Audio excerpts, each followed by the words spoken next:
कटक केन्द्र प्रचार करुछु कार्यक्रम युववाणी। शुणिबा आलोचना संकटरे पृथ्वी। आलोचना करुछंती सतीश कुमार विश्वाल।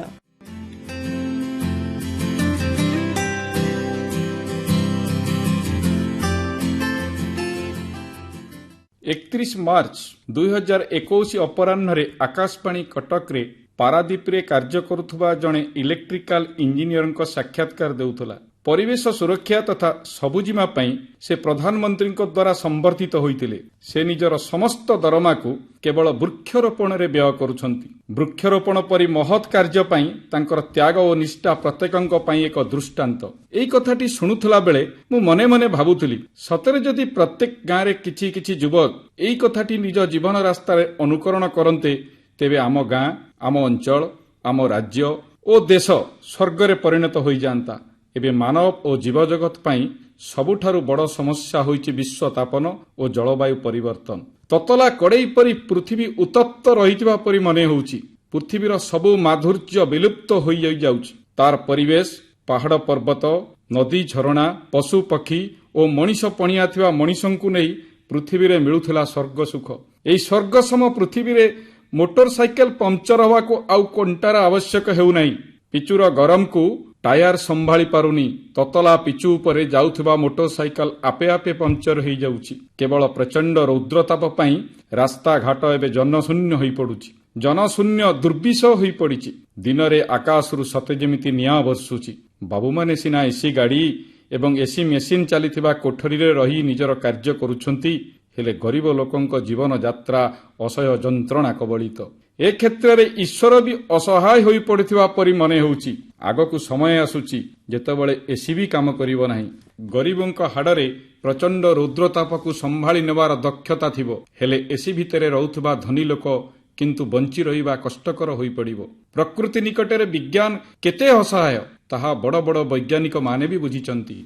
भगवान सृष्टिर बुधिया जीव भावे मनीषकु गढ़िथिले। सेई मनीष हातरे देइथिले अमूल्य जंगल और परिवेश सुरक्षार दायित्व। हेले सुरक्षा परिवर्ते वर्ष वर्ष धरी मनीष प्रकृति और परिवेश उपरे अत्याचार करि चलिछि। मनीष ही परिवेश ध्वंसर कारण साजिछि। शिल्प, अभिवृद्धि, सड़क, कोठाबाड़ी नामरे मनीष पहाड़ पर्वत, गछ वृक्ष और परिवेश को दिनकु दिन शेष करिबारे निजर पारिबा पणियार संकेत मने करुछि। एही सबु कारणरू वायुमंडलरू अम्लजान कमी विषाक्त अंगारकाम्ल बढ़िबार लागिछि। कारखानारू बाहरुथिबा गैस और अन्य रासायनिक प्रक्रिया एवं प्रतिक्रियारू प्रदूषित हेबारे लागिछि वायु, जल, मृत्तिका। यास पहाड़ पर्वतर द्रुत अवक्षय मध्य पृथ्वीर तापमात्रा वृद्धिर प्रमुख कारण होई वायुमंडल को प्रदूषित करुछि। एही कारणरू आउ 6 ऋतु को अनुभव करि हेउ नाही। 6 ऋतु एबे 7 सपन। हेमंत और शरत ऋतुर ठिकणा मिलुनी।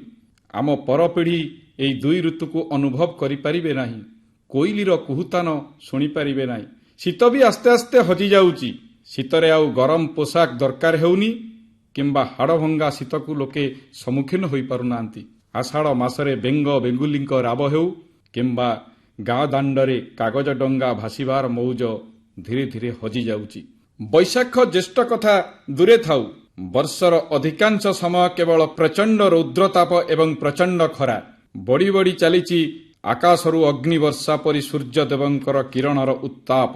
ध्वंसाभिमुखी परिवेश एवं वायु प्रदूषणर मूल कारण हेउची मनुष्यर आधुनिकतापूर्ण जीवनशैली और तथाकथित उन्नति। एही उन्नति केवल मु सर्वस्व। मु केते प्रकृति एवं परिवेश उपरे अत्याचार करी निज सुख को निज लक्ष्य स्थल रे पहुंचाई पारिछि। मनीष पई वसुधैव कुटुंबकमर महान वार्ता हेउछि आम धर्म, संस्कृति और परंपरा। कोनोसी पशु पई यह शिखा जाई नथिला, हेले निज सुख पई एई महान वार्ता को निज क्षेत्र रे कार्यकारी करुनथुबा मनीषटी किपरि जणे धार्मिक संस्कृति संपन्न किंबा देशप्रीति थिबा मनीष होई परिबो?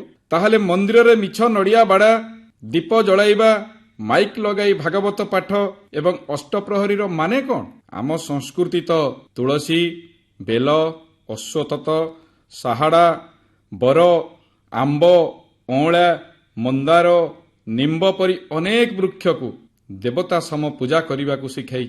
आम शिवलिंग, आम देवी मूर्ति पत्थर रे निर्मित। आम श्री जगन्नाथ ମହାପ୍ରଭୁ କାଠରେ ନିର୍ମିତ। ମାଟି ପୂଜା ଆମ ପରମ୍ପରା। ସେହି ବୃକ୍ଷ ପଥର ମାଟି ପ୍ରତି ଆମେ ନିର୍ଦ୍ଦୟ ହେବା କେମିତି? ତାର ଚୋରି ଏବଂ ହରିଲୁଟ କରିବା କିପରି? ଭଗବାନ ଶ୍ରୀକୃଷ୍ଣ ପାହାଡ଼କୁ ଟେକି ଧରି ଆମକୁ ପାହାଡ଼ ପୂଜା କରିବା ଶିଖାଇଥିଲେ। ଏହାର ବିଲୋପ ଏବଂ ଧ୍ୱଂସ ଶିଖାଇ ନଥିଲେ। ବିଶ୍ୱତାପନ ଦିନେ ସୃଷ୍ଟିର ବିନାଶର କାରଣ ହେବାକୁ ଯାଉଛି। ବିନାଶକୁ ଆମନ୍ତ୍ରଣ କରୁଥିବା ବିକାଶକୁ କଦାପି ବିକାଶ କୁହାଯାଇ ନପାରେ। ଏହା କେବଳ ବିକାଶର ମାର୍କାରେ ବିନାଶର ମାର୍କେଟିଂ। ବାୟୁ ପ୍ରଦୂଷଣ ଓ ଧ୍ୱଂସାଭିମୁଖୀ ପରିବେଶ ନିଶ୍ୱାସ ପ୍ରଶ୍ୱାସ ହୃତ୍ପିଣ୍ଡ ସମ୍ବନ୍ଧୀୟ ରୋଗ ସାଙ୍ଗକୁ କର୍କଟ ରୋଗ ଭଳି ଅନେକ ପ୍ରକାରର ଶାରୀରିକ ରୋଗ ବୃଦ୍ଧି କରିଥାଏ। ଏଥିପାଇଁ ଅନେକ ବ୍ୟକ୍ତି ଓ ପରିବାର ଅସହ୍ୟ ଯନ୍ତ୍ରଣା ପାଉଛନ୍ତି। ଏଥିପାଇଁ କେବଳ ମଣିଷ ଦୁର୍ଦ୍ଦଶା ଭୋଗୁ ନାହିଁ, ବରଂ ପଶୁ ପକ୍ଷୀ ଗଛ ଲତା ଦିନକୁ ଦିନ ବିଲୁପ୍ତି ପଥରେ ଆଗେଇ ଚାଲିଛନ୍ତି। ଆବାସ ଯୋଜନାରେ ଘର ପାଇବା, ରାସ୍ତାଘାଟ ନିର୍ମାଣ କରିବା, ଗାଁ ପୋଖରୀ ଖୋଳିବା, ରାସନ କାର୍ଡରେ ଚାଉଳ ଓ ଅନ୍ୟ ସାମଗ୍ରୀ ପାଇବା ଠାରୁ ସ୍କୁଲ କଲେଜ ନିର୍ମାଣ ପର୍ଯ୍ୟନ୍ତ ଆଉ ପ୍ରସଙ୍ଗ କିମ୍ବା ବ୍ୟକ୍ତି ଓ ସାମାଜିକ ସମସ୍ୟା ହେବା ଅପେକ୍ଷା ପରିବେଶର ସମୃଦ୍ଧି ହିଁ ମୂଳ ପ୍ରସଙ୍ଗ ହେବା ଆବଶ୍ୟକ। ଏହି ସମୟ ଆସିଗଲାଣି। ଲୋକ ରହିଲେ ଦେଶ ରହିବ ଏବଂ ସରକାରର ଆବଶ୍ୟକତା ହେବ। ଦିନ ଆସୁଛି ଯେତେବେଳେ ଅବୁଝା ଏବଂ ଅମାନିଆ ମଣିଷ କେବଳ ବୁଝିବ ନାହିଁ, ସରକାର ବି ବୁଝିଯିବେ। ଯଦି ରାତାରାତି ବିମୁଦ୍ରୀକରଣ କରାଯାଇ ନୋଟବନ୍ଦୀ କରାଯାଇ ପାରିଲା, ଯଦି ରାତାରାତି କରୋନା ପାଇଁ ଠେଙ୍ଗା ଓ ଘଣ୍ଟାରେ ଲକଡାଉନ ଏବଂ ସଟଡାଉନ ହୋଇପାରିଲା, ତେବେ ସେହି ସରକାର ଜୀବଜଗତ ପାଇଁ ପରିବେଶ ପାହାଡ଼ ପର୍ବତ ଗଛଲତାର ସୁରକ୍ଷା କାହିଁକି କରିପାରିବେ ନାହିଁ?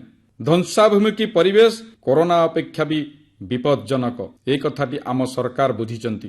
କାରଣ ବହୁ ବୁଦ୍ଧିଜୀବୀ ଜନପ୍ରତିନିଧି ଓ ପ୍ରଶାସକଙ୍କ ମିଳିତ ମାନସିକତାରେ ସରକାର ଚାଲେ। ପରିବେଶ ସମୃଦ୍ଧ ହେଲେ ମଣିଷର ଜୀବନ ଓ ଜୀବିକା ଆପେ ଆପେ ସୁଖ ସମୃଦ୍ଧି ପଥରେ ଆଗେଇ ଚାଲିବ।